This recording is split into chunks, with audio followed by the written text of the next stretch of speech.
공부는 잘하고 계시죠? 수업 끝나면 한 2시간 안에는 공부를 복습을 하셔야 됩니다. 그리고 한 2시간 동안은 카톡이든 문자든 쳐다보지 않고 공부하셔야 됩니다. 잘하고 있으시리라 믿겠습니다. 그게 아니면 집중할 수 없기 때문에 효과가 없습니다. 그리고 아마 시험 끝나시고 나서 합격하시고 나면 내가 한 10년, 20년 전에 이렇게 공부했으면 서울대는 우습게 갔을 것이다. 그 생각을 꼭 하시게 됩니다.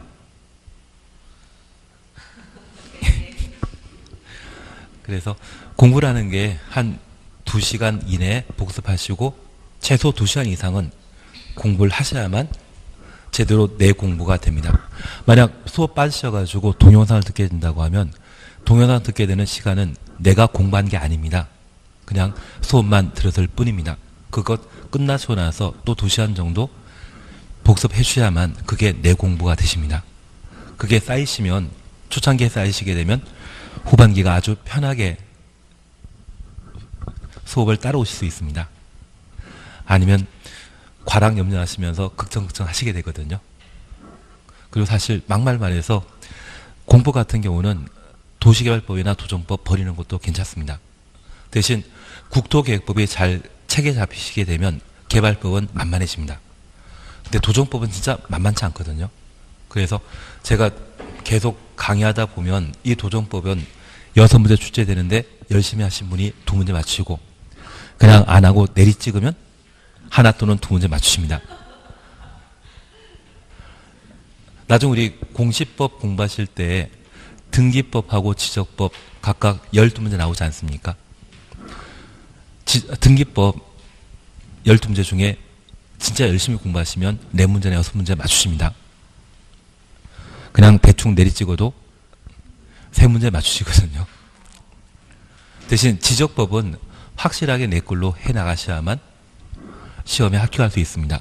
그리고 중개사법은 수업 시간 빠지지 않고 시험 볼 때까지 학원에 습강하는 게 있다면 다 듣고 하시면 80 안 넘은 분이 안 계십니다.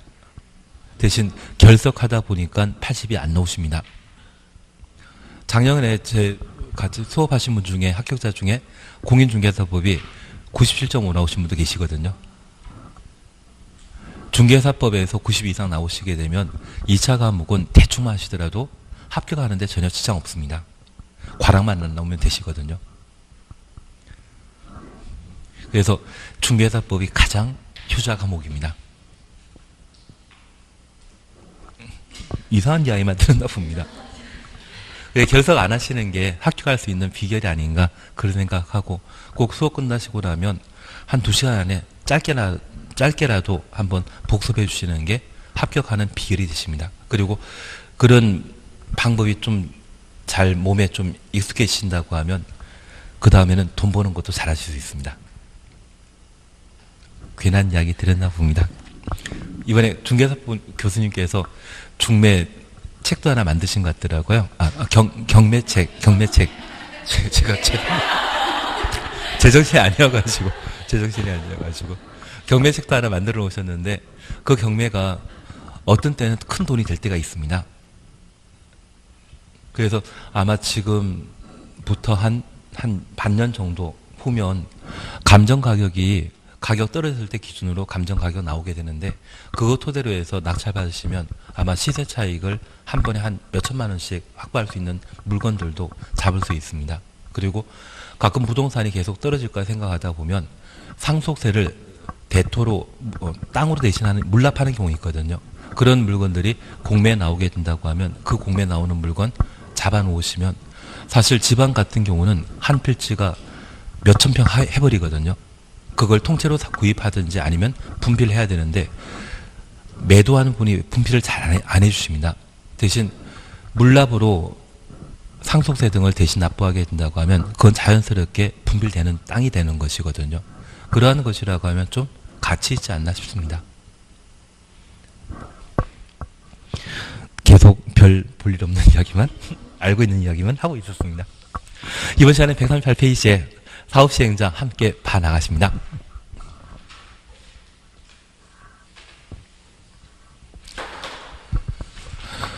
우리는 도시군 계획설 사업과 관련되어 시행하는 것과 시행 안 하는 것을 함께 보셨는데 이번 시간엔 시행자에 관한 내용을 함께 살펴봅니다. 여기 도시군 계획설 사업 시행자는 입안권자가 도시군 계획설 사업을 시행하게 됩니다. 다만 이 입안권자 중에 원칙적인 사업 시행자와 예외적인 사업 시행자로 각각 구분할 수 있는데 우리 세종시에 학교 만드는 자는 세종시장입니다.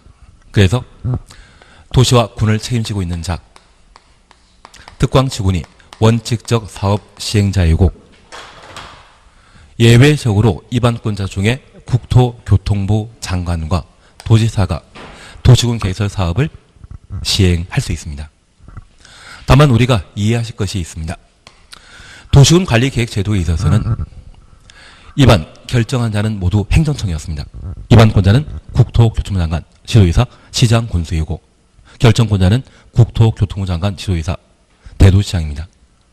그러면 내가 세종시에 10년 산다 할지라도 세종시 발전을 위한 도시군 계획설은 입안하거나 결정할 수 없습니다. 대신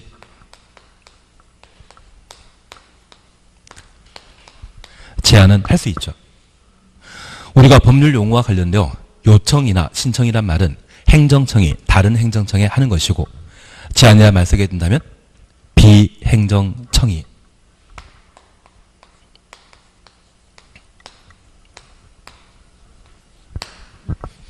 입안해달라고 입안권자에 부탁하는 것을 입안 제안이라 표현합니다. 우리 세종시에 새로 만들어지는 대학 이름이 있다고 하면 그 대학은 기지산대입니다.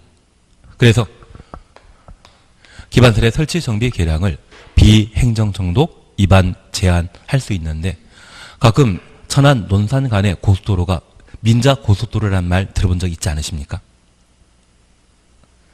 예, 이용해 본 적 없기 때문에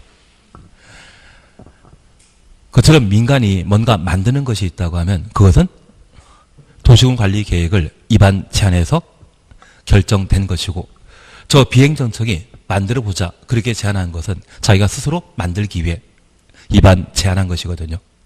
저 비행정청도 도시군 계획설 사업의 시행자가 될 수 있습니다. 취지는 조금 이해하시겠습니까? 가장 중요한 용어는 다른 거 없습니다. 우리가 공법 공부하시면서 항상 알고 가실 내용으로 제안이란 말은 행정청이 하는 것이다. 비행정청이 하는 것이다. 비행정청이 하는 것이다. 그거 잡아주시는 게 필요하십니다. 그러면 교재 잠깐 확인하십니다. 1번 원칙 찾으셨죠? 그리고 밑에서 세 번째 줄에 138페이지입니다. 특별시장, 관시장, 특시, 특도, 시장, 군수는 이 법 또는 다른 법률에 특별한 규정이 있는 경우 외에는 관할 구역의 도시군 계획설 사업을 시행한다. 그래서 원칙적인 사업 시행자는 누구이다? 특광 시군이라는 것 확인해 놓습니다. 옆에 박스에 관한 내용은 보실 필요 없습니다. 그리고 2번 예외 찾으셨죠? 그리고 양가로 1번입니다. 국토교통부 장관은 국가계획과 관련되거나 국토교통부 장관부터 국가계획까지 가로 해놓습니다. 관계 특별시장, 관시장, 시장, 군수의 의견 들어 직접 도시군 계획설 사업을 시행할 수 있고 도지사는 광역도시계획과 관련되거나 도지사부터 광역도시계획까지 가로 해놓습니다. 인정되는 경우는 관계 시장, 군수의 의견 들어 직접 도시군 계획설 사업을 시행할 수 있다. 그래서 국토교통부 장관은 KTX를 설치하고자 한다면 국가계획과 관련된 사항으로서 국토교통부 장관이 직접 사업 시행할 수 있다는 이야기입니다. 그리고 충청남도에 순환 도로를 만들고자 한다고 하면 광역도시계획과 관계된 사항으로 도지사가 직접 도시군 계획설 사업을 시행할 수 있습니다. 그러면 이런 국토교통부 장관, 시도의사, 시장, 군수를 제외한 자를 뭐란다? 비행정청이라 표현하게 됩니다. 저 비행정청도 지정받아 도시군 계획설 사업을 시행할 수 있는데 저 비행정청이 도시군 계획설에 대한 입안 제한하게 되면 누구에게 제한했겠습니까? 도시군관리계획에 입안할 수 있는 자.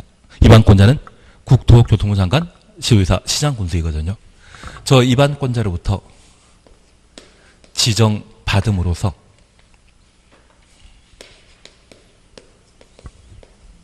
도시군 계획설 사업을 시행할 수 있습니다. 교재 잠깐 확인하십니다.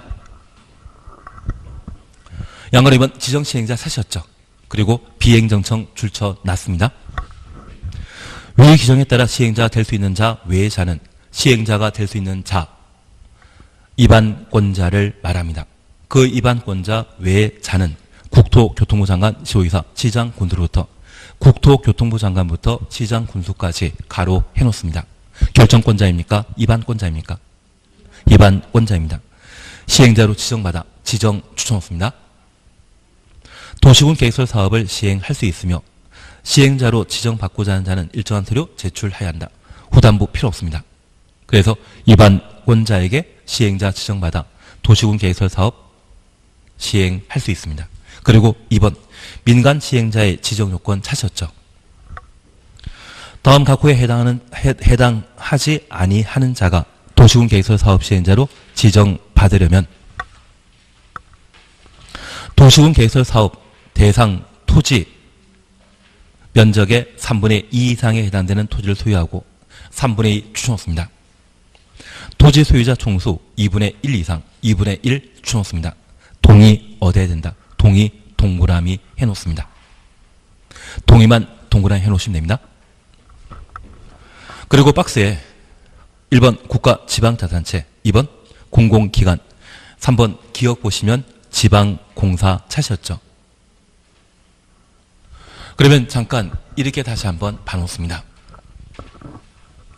우리 국토계획법은 부동산공법은 각종 주체를 행정청과 비행정청으로 나누는 방법이 있습니다. 그리고 저 비행정청은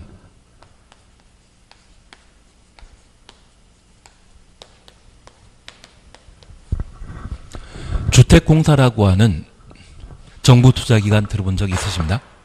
그 주택공사 등을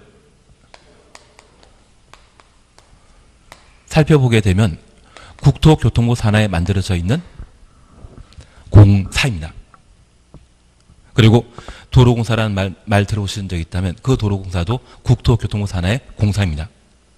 그래서 중앙행정청에 만든 공익사업하기 위한 회사를 중앙공사로 통칭할 수 있고요. 그리고 우리 세종시에는 세종시 도시개발공사라는 곳을 만들어 놓고 있는데 지방자치단체가 공익사업을 시행하기에 만든 회사를 지방공사라 표현하게 됩니다. 이러한 공사는 공익사업을 시행하는 자이다. 사익사업 시행하는 곳이다. 공익사업 하는 곳입니다. 그래서 주택공사가 아파트를 만들게 되면 그 아파트 외벽면에는 LH라는 말을 꼭 적어 놓고 있는데 아마 랜드하우스란 말로 이해하시면 될 겁니다. 그런데 나이 지긋한 어르신들은 저 주택공사 만들어진 아파트를 보면 꼭 손가락질 하시면서 저게 내 아파트라고 이야기하시더라고요. 그리고 옆에도 LH 적혀져 있으면 쟤도 내 아파트라 이야기하십니다. 그래서 간혹 한 수백 채가 그분 아파트인 줄 다들 아는 경우가 있으십니다. 그 가능하지 않으십니까? 그러시던데. 그리고 서울 같은 경우에는 SH라에서 서울 도시개발공사 있는데요. 여기에서 만들게 되면 제가 진짜 지하철 1호선 타고 노원 쪽에 수업 나갔던 적이 있었거든요. 어르신 두 분께서 여기가 대한민국에서 최고 아파트라 하시더라고요. 삼성과 현대가 합작해서 만든 아파트이기 때문에 가장 튼튼하고 훌륭한 아파트라고 이야기하시는 분을 제가 진짜 뵌 적이 있습니다. 착각할 수 있지 않습니까? 예, 그게 가능하신 것 같습니다. 그래서 이런 공사들이 만든 아파트 등이 있다고 하면 모두 공익사업을 시행하는 자로서 이들을 모두 공사로 파악해 주십시오. 대신 진짜 삼성, 현대라고 하면 이들은 공익사업 하는 자 아니죠. 돈 벌기 위해 하는 사람들이지 않습니까? 그러한 사람들을 법에서는 민간이라 표현하게 됩니다. 그래서 비행정청은 공사와 민간으로 구성되어 있는데 특별히 행정청과 공사의 경우는 모두 공익사업을 시행하는 자로 앞으로 수업시간 도중에 공공, 또는 공적 사업체란 말 쓰게 된다면 저것은 행정청과 각종 공사를 의미하는 것으로 이해해 주시고 그 나머지를 민간으로 표현하게 됩니다. 만약 공법에 따라 이러한 공공이 각종 개발 사업을 시행하게 되면 그것은 사익사업이다, 공익사업이다. 공익사업이기 때문에 뭔가 지원하는 정책을 집행할 필요 있죠. 이들이 뭔가 사업 시행하게 되었을 때 그 필요성을 감안해서 무엇인가를 가능하다 이런 취지로 설명하게 되면 그 질문 모두 맞는 겁니다. 반면에 민간이 개발 사업을 시행하게 되면 그것은 사익사업에 해당되는 것으로서 여러 가지 페널티를 좀 가야 되지 않겠습니까? 그래서 누군가의 동의 받아야 된다. 그리고 이행 보증금 등의 돈을 내야 된다. 이런 말이 연결되어 있다고 하면 그것 맞는 질문입니다. 만약 지방공사의 경우 돈 내야 된다? 토지 소유자의 동의 받아야 된다. 그런 취지 질문하면 그것 틀린 것으로 잡아내셔야 됩니다. 우리가 나중에 공법 문제 풀다 보면 그 공법 내용들 중에 내가 충분히 알고 있는데 뭔가 찍어야 될 상황이 있을 때 있으시거든요. 그럴 때 주어를 한번 봐주십시오. 주어가 공적 주체라고 하면 그 뒤에 서술되는 규정들은 편의 규정이 나와줘야 됩니다.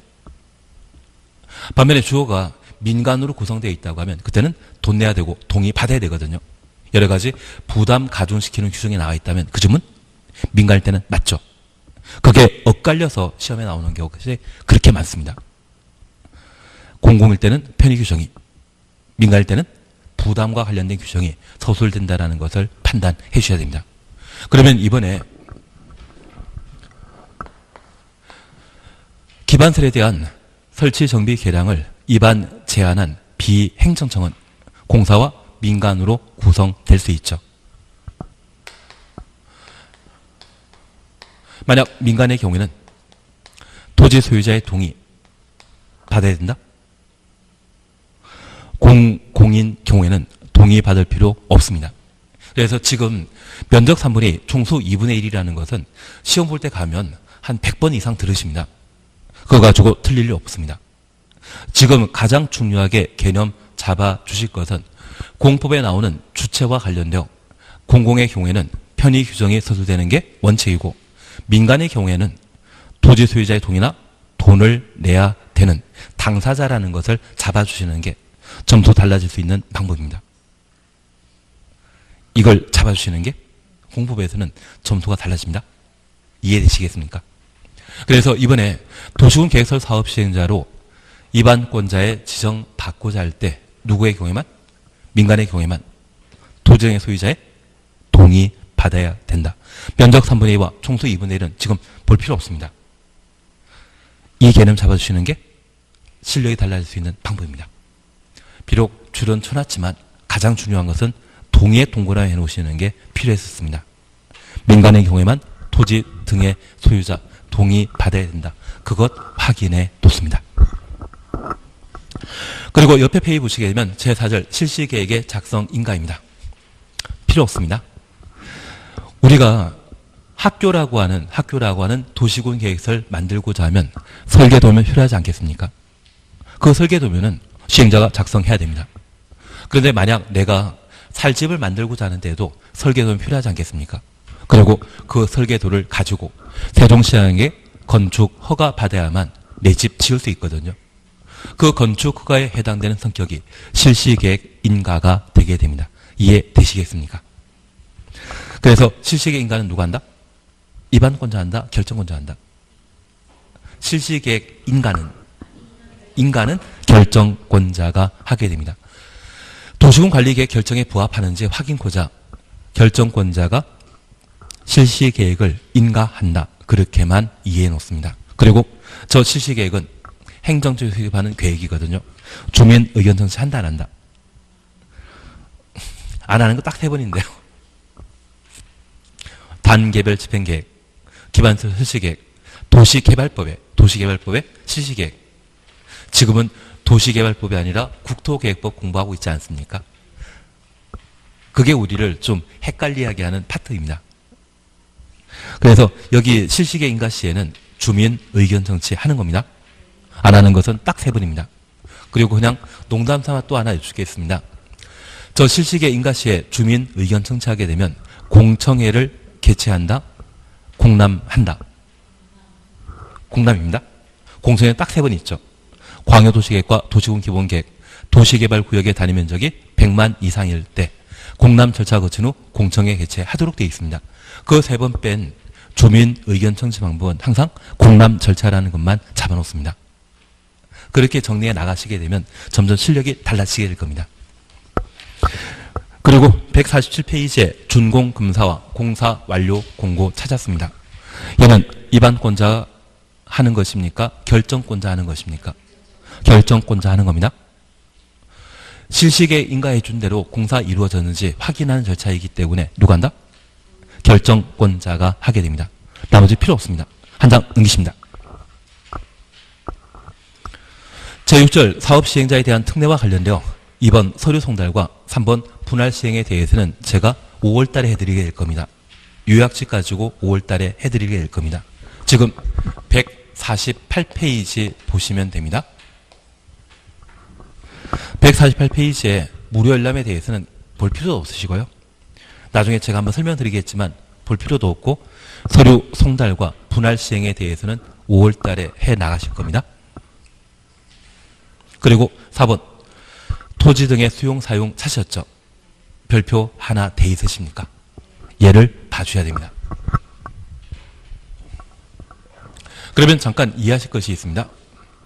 여기 단계별 집행계획과 관련되어서는 도시군 계획설 사업의 1단계 중요한 핵심이고 사실 작년에는 제가 다른 데에서 이거 아예 수업도 안 했습니다. 왜? 시험 안 나올 거니까. 대신 올해는 얘 때문에 해주셔야 됩니다. 그리고 저 단계별 집행계획과 관련되어서는 주민 의견 청취와 도시계획위원회 심의 절차 없다라는 것을 잡아내시는 게 필요했었습니다. 그리고 시행자와 관련되어서는 이 자체가 공법 전반에 통하는 공통된 사안입니다. 그래서 우리가 민법 공부하시다 보면 물권, 채권, 친상해, 친족상속편에 공통된 요소를 모아놓은 것이 총론이지 않습니까? 총론, 민법, 총칙 중요하다, 중요하지 않다. 아주 중요하거든요. 그런 개념을 잡아주시는 게 행정청, 비행정청에 관한 구분 그리고 공공과 민간에 관한 구분입니다. 만약 공공이 나와 있다고 하면 부담되는 규정 없습니다. 민간이 나올 때만 토지 소유자의 동의와 이행보증금 등의 돈을 예치할 당사자가 됩니다. 그 개념 구분하시는 게 우리 민법에 공부하셨던 무능력자, 행위능력자에 대한 구분과 마찬가지입니다. 이건 잘 해주셔야 됩니다. 그리고 이제 3단계와 관련되어서는 수용과 준공검사, 공사 완료 공고였습니다. 그 중에 수용에 관한 내용을 함께 보시는 게 필요합니다. 여기 수용과 관련되어 첫 번째 우리가 봐주실 것은 대상과 절차이겠죠. 그래서 우리 교재에 수용과 관련되어 1번 찾았습니다. 도시군 계획설 사업 시행자는 도시군 계획설 사업에 필요한 다음 각 호의 물건, 권리를 수용하거나 사용할 수 있다. 수용, 사용, 가로 해놓습니다. 수용하거나 사용할 수 있다. 가로 해놓습니다. 그리고 2번입니다. 도시군 계획설 사업 시행자는 사업 시행을 위해 특히 필요하다 인정되면 도시군 계획설에 인접한 동을 해놓습니다. 다음 각호의 물건 또는 권리를 일시 사용할 수 있다. 일시 사용 주놓습니다. 그러면 첫 번째 우리가 이해하실 것은 도시군 계획설 사업이 이루어지는 땅을 도시군 계획설 부지라 합니다. 정비사업하는 곳은 정비구역이고 도시개발 사업하는 곳은 개발구역입니다. 도시군 계획설 사업하는 장소는 도시군 계획설 부지입니다. 이 도시군 계획설 부지에 대해서는 수용하거나 사용할 수 있습니다. 반면 이 도시군 계획설 부지에 인접한 토지 등에 대해서는 일시 사용할 수 있습니다. 잠깐 우리가 이해하실 것이 있습니다. 현재 도로 주변에 학교를 만들고자 하면 이 학교 진입하기 위한 진입로도 도시군 계획설 부지에 해당하게 됩니다.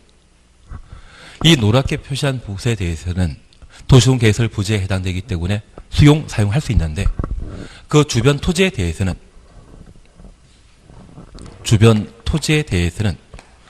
도시군 계획설 부지 아니죠. 대신 이 공사 현장에 진입하기 위해 통로로 사용하거나 또는 공사에 필요한 물건을 쌓아놓기 위한 야적장으로 활용할 수 있거든요. 그 인접한 토지에 대해서는 무엇만? 일시 사용만 할 수 있습니다. 만약 시험에 도시군 계획설 부지와 인접한 토지 등에 대해서는 수용, 사용할 수 있다. 드립니다.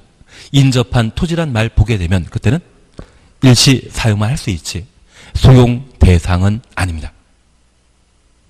그래서 도시군 계획설 부지란 말 나왔을 때만 수용, 사용 가능하고 인접한 토지란 말 보게 되면 그때는 일시 사용만 할 수 있는 겁니다. 그리고 두 번째 우리 이해하실 것은 이러한 수용, 사용과 그리고 일시 사용의 대상이 될 수 있는 것은 소유권에 국한하는 것이 아니라 임차권이 존재한다면 또는 지상권이 존재한다면 그러한 권리에 대해서도 보상하고 수용하는 것이죠. 그래서 소유권에 대해서만 수용하는 거 아닙니다. 임차인에 대해서도 충분히 보상하도록 되어 있다는 점을 확인해 놓습니다. 그리고 절차와 관련된 내용을 우리가 함께 봐주셔야 됩니다. 양갈 3번 찾았습니다.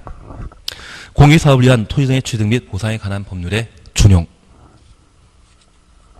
우선 준용이란 말은 인용한다는 것을 의미하게 됩니다. 인용한다는 것에 대한 법률적 표현이 준용입니다. 그리고 1번입니다. 소용, 사용에 관해 이 법에 특별한 규정이 있는 경우 외에는 이 법에 특별한 규정 가로 해놓습니다. 공익사업을 위한 토지 등의 취득 및 보상에 관한 법률을 준용한다. 너무 길기 때문에 얘를 토지보상법이라 표현하거나 공지법이란 말로 대신하게 됩니다. 앞으로 토지보상법이란 말 보게 되면 공익사업을 위한 토지 등의 취득 및 보상에 관한 법률로 이해해 주셔야 됩니다. 그러면 우리 민법 공부하시면서 민법과 상법을 비교하게 되면 상법은 특별법이고 민법은 일반법이라는 말 들어본 적 있지 않습니까? 이번에 우리가 함께 공부하고 있는 것은 수용, 사용입니다. 저 수용, 사용과 관련되어 이 법은 국토계획법을 말합니다. 이 법에 특별한 규정이 있는 경우 외에는 공지법을 준용한다라고 보셨는데 저 공지법은 특별법이다, 일반법이다. 다시 보십니다. 교재 보시면 수용, 사용에 관하여 이 법에 특별한 규정이 있는 경우 외에는 공지법을 준용한다. 이 법은 국토계획법입니다. 이 국토계획법에 어떤 규정? 특별한 규정 외에는 공지법을 준용하게 된다면 이 국토계획법이 특별법이고요. 공지법은 일반법의 성격을 가지게 됩니다. 그러면 이 국토계획법이 정하고 있는 특별규정은 딱 두 가지입니다. 그 두 가지에 관한 사안들을 보시는데 재결 신청과 관련되어서는 크게 신경 쓸 필요 없습니다. 여기 재결 신청은 도시군 계획설 부지로 강제 수용 대상이었을 때 보상금 지급하도록 되어 있거든요. 그 보상금은 보통 공시지가의 130%가 최초 보상금으로 결정되고 변호사 구입해서 변호사 하셔가지고 재결 신청하시게 된다고 하면 150%에서 160%까지 올라갑니다. 그런데 변호사에서 받는 보상금이 시가의 절반입니다. 이번에 3기 신도시를 발표한 여러 장소에 대한 보상하게 되면 아마 공시가 기준으로 130%의 보상하게 되었을 때 시가의 40%입니다. 결사 반대하는 이유 이해되시겠습니까? 세금 낼 때는 공시지가가 낮은 걸 원하고 보상받을 때는 많이 받기를 원하지 않습니까? 그래서 아마 이번에 수도권에 단독택과 관련된 공시가가 예전과 좀 달라졌다는 이야기 나온 적이 있고 아파트와 관련된 공시가격도 좀 높아질 거라는 이야기 있는데 그럴 때는 다들 반대하시고 보상받을 때는 높은 걸 원하시더라고요. 괜한 이야기 들었나 봅니다. 그래서 이 재결 신청이라는 것은 그 보상금 더 올려달라, 더 많이 받겠다, 그걸 의미하게 됩니다. 그게 신경 쓰지 마십시오. 우리가 함께 보실 것은 2번 사업인정 고시 의제란 말 찾으셨죠? 사업인정 고시 의제 찾으셨죠? 공시법을 준용할 때 실시계 고시한 경우에는 실시계 고시 가로 해놓습니다. 공익사업을 위한 토지의 취득 및 보상에 관한 법률에 따른 사업 인정 및 고시 있었던 것으로 본다. 본다 동그래 놓습니다. 여기 본다와 관련되어 먼저 이해해 주실 것이 있습니다. 우리가 민법 공부하다 보면 민법은 사실적인 측면과 법적 안정성을 동시에 고려하도록 되어 있습니다. 민법 시간에 졸렌 자인이라는 이야기는 안 나왔죠. 졸렌이나 자인 알겠습니다. 몰라야 됩니다. 그냥 민법은 양측면을 고려하는 것이 그 민법의 특징이 되는 것이고 공법은 법적 관계만 파악하는 것이 특징입니다. 그래서 저 민법의 경우에는 큰 사고 발생하고 연락 두절이었다고 하면 법원으로부터 실종 선고를 받게 되면 가장 객관적인 제3자인 법원 판사가 사망한 것으로 인정했기 때문에 사망한 것으로 간주하도록 되어 있고요. 실종 선고 전 단계. 그래서 연락 두절인 분과 그 주변 사람들만 그분이 사망하지 않았을까 그런 생각을 하게 된다면 개연성이 아주 낮은 상태이기 때문에 그때는 사망한 것으로 추정하게 됩니다. 실종 선고 후에는 무엇으로? 간주. 실종 선고 전에는 추정입니다. 이것은 개연성 차이로 이해하시는데 제3자에 해당되는 법원 판사가 사망한 것으로 인정할 정도라고 하면 그때는 개연성 높지 않습니까? 그것을 간주. 그 전 단계라면 추정이 되게 됩니다. 간주란 말고 추정이란 말 이해되시겠습니까? 요즘 민법 뭐 공부하십니까? 지난주에 공부하신 무효 취소하셨습니까? 할만하십니까? 악이 관계라면 무효다 취소다. 악이 관계. 설마 지금도 선이 악이 선하면 선이고 악하면 악이다. 그건 아니시죠? 알면 악이고 모르면 선이지 않습니까? 악이 관계일 때는 무효. 선악 관계일 때는 취소. 선이 선일 때는 유효입니다. 다만 선의 취소 등의 몇몇 특례 규정이 있거든요. 그럴 때는 예외 인정된다라는 것만 한번 확인해 놓으시면 그런 법률 관계에 대해서도 충분히 파악하지 않을까 싶습니다. 괜한 얘기 드렸습니다. 근데 나중에 민법을 좀 차근히 한번 공부하시고 나중에 시험 합격하실 때쯤이면 민법이 한 20회독에서 25회독이 가 계실 겁니다. 제가 보면 한 10회독 안쪽이면 민법 제대로 이해하지 못하기 때문에 점수가 좀 안 나옵니다. 대신 올해 우리는 대박 났습니다. 작년에 민법 어렵게 나왔기 때문에 올해는 좀 수월한 편이거든요. 제 생각에는 10회독만 넘기더라도 합격할 점수는 충분히 얻을 수 있지 않나 싶습니다. 대신 80 받으시려고 하면 한 20회독 가셔야 됩니다. 넘기면 되십니다. 넘기면 되십니다. 고민하지 말고 넘기시면 되십니다. 그리고 이게 한번 갔다가 계속 반복해 보시는 게 회독서가 늘 때마다 내가 이해하는 정도가 좀 달라져 있습니다. 왜냐하면 법률행위나 각종 제도와 관련된 내용들을 알고 읽어보시다 보니 내가 이해하는 범위 너무 넓어지시거든요. 다만 우리 공부해 나가실 때 크게 앞에 목차 있지 않습니까? 민법 목차 있지 않습니까? 그 목차 보시면서 수업 한번 따라가시고 그 목차 중에 무엇을 핵심 사항으로 이야기하고 있다고 하면 그 목차와 관련되어 연계되는지 연상되는지를 한번 확인해 보시는 게 책에 잡는 제일 좋은 방법입니다. 그래서 제 생각에는 책 한번 펼치시고 그 목차만 따로 적어놓은 노트를 하나 마련하시든지 아니면 제목 복사해가지고 옆에 놔두십시오. 그리고 진도 나간 만큼 아주 편안한 마음으로 그 목차를 그대로 따라 적어 보십시오.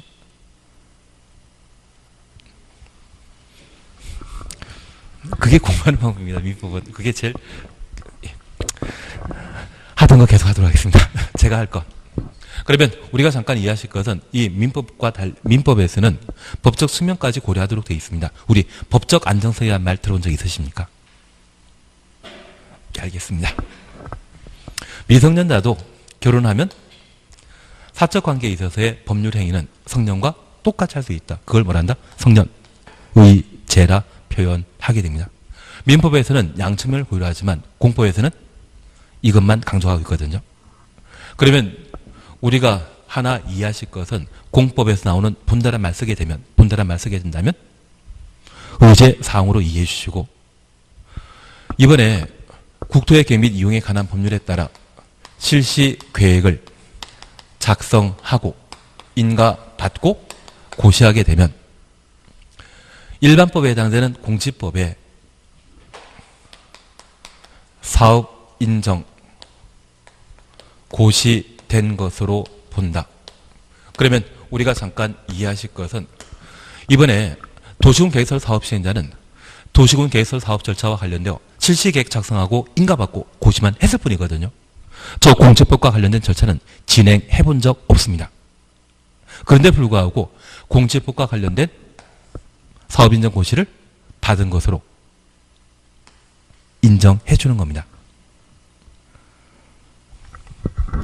그냥 제가 농담 삼아 이야기 드리겠습니다. 우리가 나중에 시험에 합격하시면 수험 과정의 어떤 1년 12달 사계절을 알차게 보냈다는 사실이 인정되는 것이죠. 그리고 시험 합격하시게 되면 그때는 내가 그동안 공부했을 때 이 정도만 10년 전, 20년에 공부했으면 서울대는 아주 우습게 갔다. 그리고 스카이캐슬에 나오는 서울의대도 분명히 합격했을 거다. 그런 걸 인정받을 수 있습니다. 이게 아마 그래서 성인 고시 시험이라는 이야기도 나오는 판국입니다. 사실 작년에 민법 시험 문제는 사법시험 수준이었거든요. 보통 사법시험 수준 나오는 것이 한 12문제 정도가 사법시험 수준 나오고 나머지는 좀 기본적으로 까는데 작년 같은 경우는 절반 이상이 사시 수준이었습니다.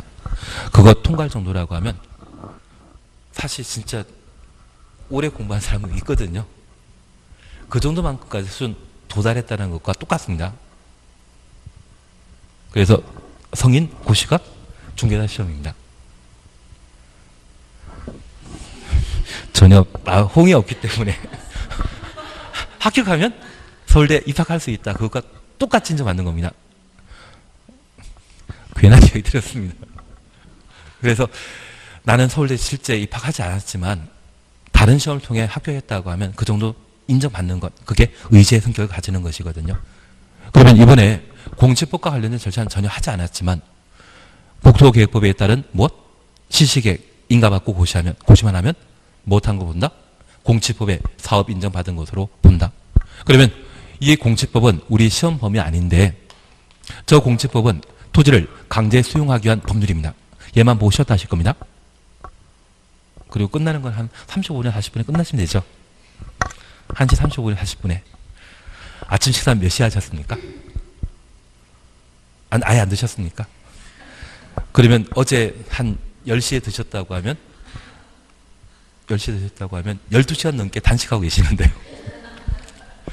요즘 신문 보니까 5시간 반 단식하는 게 요즘 유명하던데 우리는 지금 아주 심각한 단식 중이지 않으십니까? 괜한 이야기 드렸습니다. 그런 아이디어 낸 사람이 좀 저는 이상하다고 생각합니다.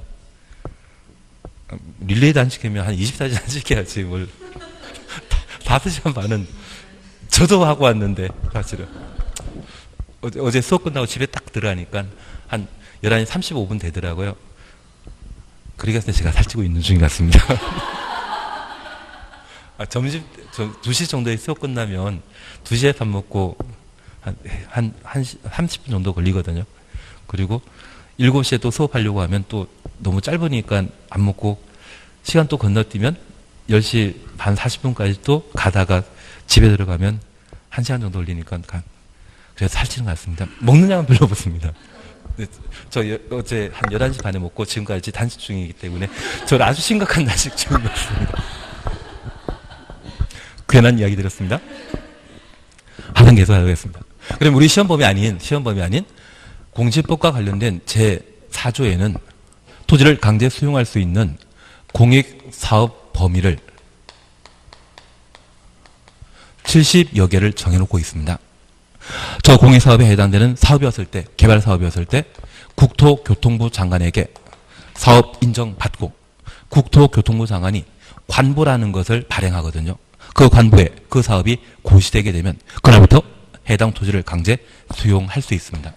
그래서 공시법상 토지를 강제 수용할 수 있는 시기는 언제? 국토교통부 장관이 사업 인정하고 뭐한때? 고시한 때, 그때부터 토지를 강제 수용할 수 있습니다. 그런데 이 국토교통부 장관을 상대해야 되는 공시법 제도에 따르게 되면 토지를 강제 수용할 수 있는 사업으로 인정받기가 그렇게 힘듭니다. 장관 상대하는 게 마음 편하겠습니까? 세종시장 상대하는 게 마음 편하겠습니까? 세종시장 상대하는 게 마음 편합니다. 그런데 우리 앞서 저 실시계획이 고시되기 위해서는 결정권자에게 인가받아야 되는데 그 결정권자 범위는 국토교통부 장관 외 시도지사와 대도시장이 포함되거든요. 만약 내가 천안에서 각종 개발사업 시행하는데 저 천안시장과 좀 친하다고 하면, 그리고 내 손으로 뽑아준 사람이 천안시장이라면 나한테 한 번은 신대 갚아야 되지 않겠습니까? 저 천안시장 상대에서 실시계획에 대한 인가받고 고시하게 되면 그때부터 수용할 수 있거든요. 이 사람 상대하는 것보다 좀 소홀하지 않겠습니까? 그게 수용사용과 관련된 공시법에 대한 특별 규정이 되는 겁니다. 그러면 이 법에 따라 도시군 개설 사업에 토지를 강제 수용할 수 있는 요건, 시기는 언제이다? 실시계획 고시한 때. 저 실시계획 고시한 때부터 뭐 할 수 있다? 토지를 강제 수용할 수 있는 겁니다. 그래서 저 절차상 특례와 관련되어 우리 봐주실 것은 도시군 개설 부지에 대해서는 수용 사용할 수 있지만 인접한 토지는 일시 사용만 하는 겁니다. 저 도시군 개설 사업에 따라 토지를 강제 수용할 수 있는 절차, 요건은 실시계획 고시한 때. 그거 잡아주시는 게 여기에서 가장 중요한 내용입니다. 나머지는 필요 없는데요. 그래서 타인 토지 출입과 일시 사용 등등에 대해서는 제가 생각난다는 이유는 다른 거 없습니다. 우리 시험 말고 국토계획법이 시험 범위에 들어가는 게 감정평가 시험이 있거든요. 감평시험에 안 나왔으면 우리가 하는 거고요. 감평시험에 나왔으면 그냥 제끼는 걸로. 오야 마음이라는 것만 기억해 주십시오. 그리고 잠깐 쉬었다가 7장 장기 미집행 도시군 계획설 부지에 대한 권리 구제를 해 나가도록 하겠습니다. 쉬었다 하십니다.